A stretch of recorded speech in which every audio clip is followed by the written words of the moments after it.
আসসালামু আলাইকুম। আজকে আমরা শিখব গ্যাস ধ্রুবক আর এর মান নির্ণয়। আমরা প্রথমেই শিখব লিটার বায়ু চাপ এককে মান নির্ণয়।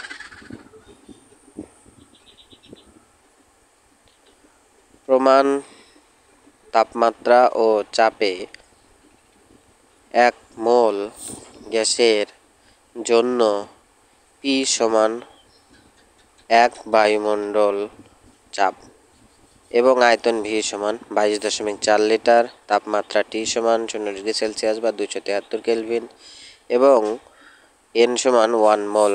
আমরা জানি PV সমান nRT। সুতরাং আমরা লিখতে পারি R সমান PV ভাগ NT এবং R সমান 1 বায়ুমণ্ডলীয় চাপ বসাবো P জায়গায়, V জায়গায় 22.4 লিটার, N এর জায়গায় 1 মোল এবং T এর জায়গায় 273 কেলভিন। তখন আমরা আর এর মান পাবো 0.0821 লিটার বায়ু চাপ পার কেলভিন পার মোল। অতএব আমরা লিখতে পারি 0.0821 লিটার এটিএম পার কেলভিন